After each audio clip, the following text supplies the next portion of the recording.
नमस्कार मित्रांनो, मागच्या लेक्चरमध्ये आपण SN1 रिॲक्शनची स्टिरियोकेमिस्ट्री बघितली होती.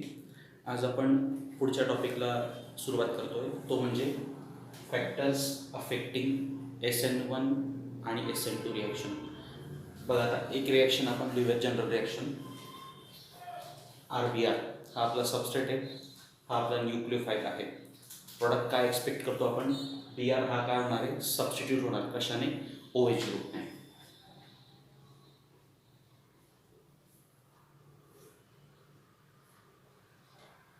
ठीक आहे, ही आपली सिंपल न्यूक्लियोफिलिक सबस्टिट्यूशन रिॲक्शन. आता ही जी रिॲक्शन आहे, ही रिॲक्शन कोणत्या पद्धतीने होणार? SN1 पद्धतीने होणार का SN2 पद्धतीने होणार? हे जे फॅक्टर्स डिसाईड करतात त्यांना आपण म्हणणार आहे फॅक्टर्स अफेक्टिंग SN1 आणि SN2 रिॲक्शन. ते कोणकोणते फॅक्टर्स आहेत ते फॅक्टर्स आपण बघूया. सो फ्रेंड्स, हे जे चार फॅक्टर्स आहेत, कोणकोणते चार फॅक्टर्स आहेत? Effect of substrate, effect of nucleophile, effect of living group आणि इफेक्ट ऑफ सॉल्व्हंट. हे चार फॅक्टर्स डिसाईड करतील की ही जी रिॲक्शन आहे, ही रिॲक्शन SN1 मेकॅनिझमने होणार की SN2 मेकॅनिझमने होणार. सो आजच्या लेक्चरमध्ये ह्या चार फॅक्टरपैकी पहिला जो फॅक्टर आहे कोणता? इफेक्ट ऑफ सबस्ट्रेट, म्हणजे इफेक्ट ऑफ जो हा कंपाऊंड आहे ज्याच्यावर रिॲक्शन घडून जाते त्याचा इफेक्ट कसा होतो ते आपण बघणार आहोत. सो पहिला फॅक्टर आपण बघतो, effect of substrate. So first factor which is affecting the rate or the mechanism of SN1 or SN2 reaction is effect of substrate. मित्रांनो, कोणत्याही रिॲक्शनचं जे स्ट्रक्चर असतं ते स्ट्रक्चर खूप महत्त्वाचं असतं. ते स्ट्रक्चर डिसाईड करतं की रिॲक्शन कुठलं मेकॅनिझम फॉलो करेल. SN1 मेकॅनिझम फॉलो करणार आहे की SN2 मेकॅनिझम फॉलो करणार आहे. ठीक आहे, आता परत आपण ती जनरल रिॲक्शन लिहू. RBR कोणासोबत रिॲक्ट होते? OH मायनस सोबत. प्रोडक्ट काय मिळतोय? ROH. हा सबस्ट्रेट आहे.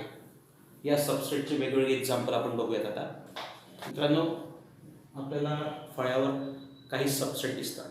पहिला कंपाऊंड कोणता आहे? CH3Br.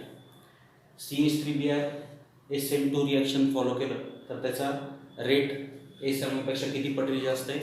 30 पटीने जास्त आहे. दुसरा जो कंपाऊंड आहे कुठला आहे? Ethyl bromide. त्याच्यासाठी कोणाचा रेट जास्त दिसतो आपल्याला? SN1 रिॲक्शनचा. ही याच्यापेक्षा SN2 पेक्षा 10 पटीने फास्ट रिॲक्शन होणार. तिसरा जो आहे तो आहे आपला हा कंपाऊंड आहे. ठीक आहे, याचा SN2चा रेट किती आहे? 0.025 आणि SN1 रेट किती? त्याच्यापेक्षा 12 पटीने जास्त आहे. शेवटचा कंपाऊंड कोणता आहे? Tertiary butyl bromide. SN2चा रेट अतिशय कमी आणि SN1चा रेट किती? अतिशय जास्त आहे. 1.2 गुणिले 10⁻⁻⁵ पॉवर. म्हणजे एवढ्या पटीने फास्टर ती रिॲक्शन कोणत्या मेकॅनिझम फॉलो करते? SN1.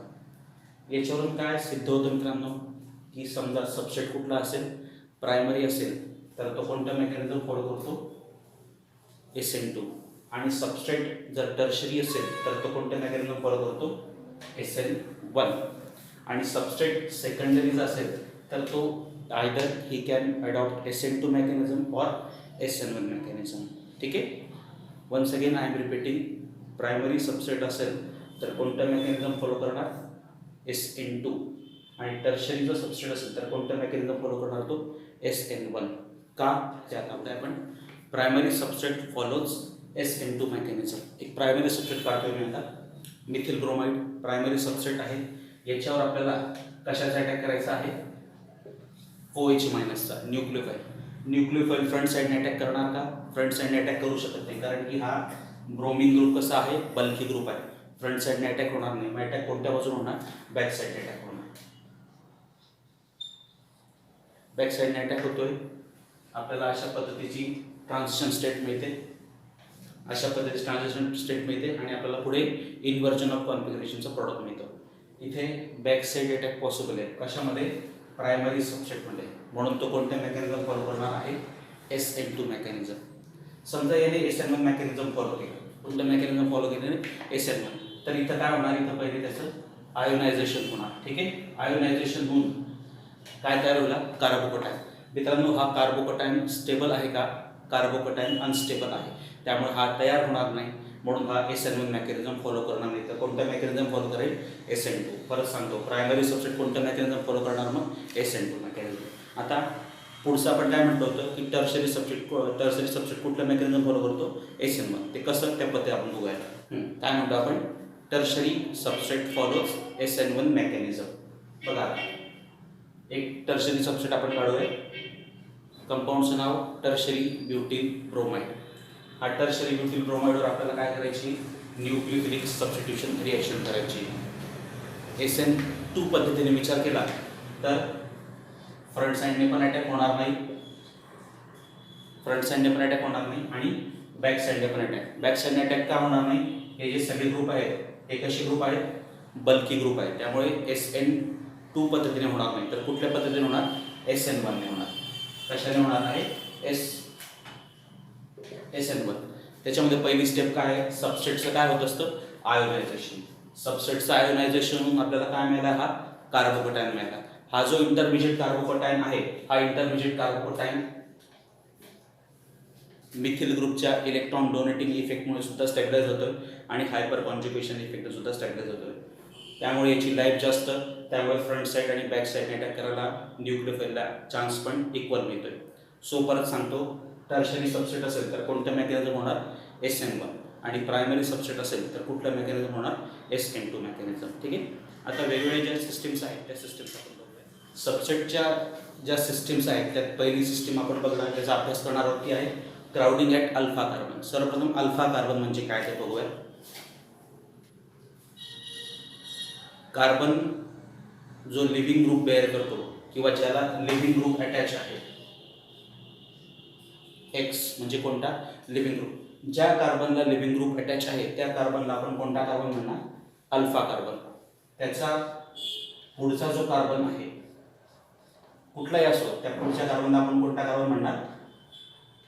Beta carbon. परत लक्षात घ्या काय म्हटलं आपण? Carbon which contains living group is called as alpha carbon. हा X म्हणजे कोणता ग्रुप आहे? लिव्हिंग ग्रुप आहे. तो ज्या कार्बनला लावलाय त्या कार्बनला कोणता कार्बन म्हणणार आपण? Alpha carbon. आणि त्याच्या पुढचे जे कार्बन आहेत त्या कार्बनला आपण कोणते कार्बन म्हणणार आहे? Beta carbon. आता कोणती सिस्टीम आहे? Crowding at alpha carbon. Crowding म्हणजे काय? गर्दी. समजा या अल्फा कार्बनच्या आजूबाजूला जर गर्दी असेल तर तशा प्रकारचा सबस्ट्रेट कुठलं मेकॅनिझम फॉलो करतो ते आपण बघूयात.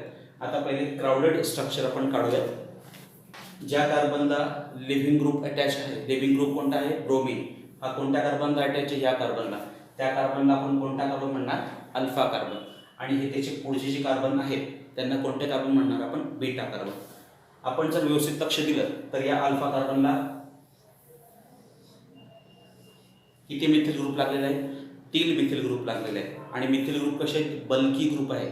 त्यामुळे या अल्फा कार्बनला काय निर्माण झालंय? सगळं अल्फा कार्बनला काय निर्माण झालंय? क्राउडिंग निर्माण झालंय.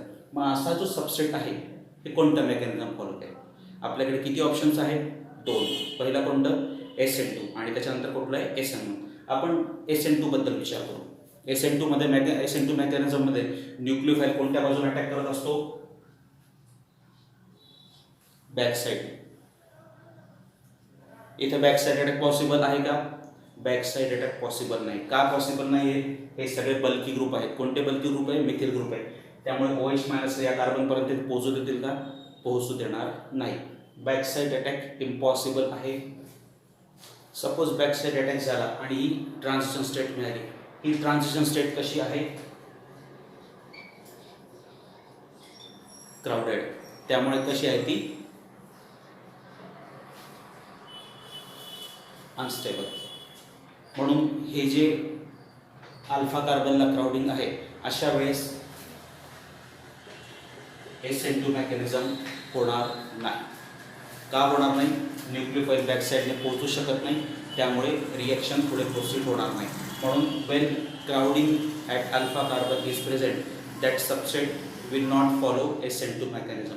मग आता दुसरं कुठलं आपल्याकडे ऑप्शन शिल्लक राहत आहे? SN1. आता SN1 पद्धतीने हे मेकॅनिझम होणार का? आपण मागे डिस्कस केलं आहे. हा जो सबस्ट्रेट आहे हा सबस्ट्रेट कसा आहे? टर्शरी सबस्ट्रेट आहे. आणि आपण टर्शरी सबस्ट्रेट तर कोणतं मेकॅनिझम फॉलो करत होतो? So SN1 mechanism. परत तो सबस्ट्रेट घेतला आणि हा सबस्ट्रेट आता कोणतं मेकॅनिझम फॉलो करू शकतो आपण? SN1. SN1 मेकॅनिझममध्ये पहिली स्टेप स्लो रेट डिटर्माइनिंग स्टेप असते. त्याच्यामध्ये सबस्ट्रेटचं काय होत असतं आयोनायझेशन म्हणून आपल्याला काय मिळतो कार्बोकटायन मिळतो. बघा मित्रांनो, हा जो कार्बोकटायन आहे याचं हायब्रिडायझेशन काय sp2, याचं हायब्रिडायझेशन काय होतं sp3. बॉन्ड अँगल किती 120. कार्बोकटायन हा प्लेनर आहे. त्याच्यानंतर हा कार्बोकटायन कसा आहे स्टेबल. कुठल्या इफेक्टने स्टेबल होतोय इलेक्ट्रॉन डोनेटिंग इंडक्टिव्ह इफेक्टने, त्याचबरोबर हायपर कॉन्ज्युगेशन इफेक्टने. त्यामुळे हा कार्बोकटायन स्टेबल आहे. स्टेबल इंटरमिजिएट तयार होतो म्हणून तो कोणता मेकॅनिझम फॉलो करणार SN1. मग ज्यावेळेस अल्फा कार्बनला क्राउडिंग असेल त्यावेळेस SN2 पद्धतीने मेकॅनिझम होणार नाही, तर कोणत्या पद्धतीने होणार आहे SN1 पद्धतीने होणार आहे. ही झाली पहिली सिस्टीम. आता पुढची, त्या सिस्टमचं नाव आहे, आता इथं कोणतं क्राउडिंग बघितलं आपण अल्फा. आता काय पुढचं बघणार आहे crowding at beta carbon. Beta carbon कोणाला म्हणतो अल्फा कार्बनचा नेक्स्ट कार्बन जो असतो त्याला कोणता कार्बन म्हणणार आपण beta carbon. So next system is crowding at beta.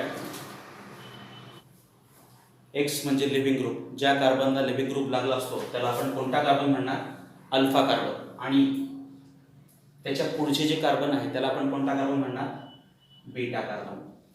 आपण जर बघितलं तर ह्या बीटा कार्बनला हे 3 मिथिल ग्रुप लागलेले आहेत. जे मिथिल ग्रुप कसे आहे बल्की ग्रुप आहे. त्यामुळे बीटा कार्बनला काय निर्माण झालेलं आहे क्राउडिंग.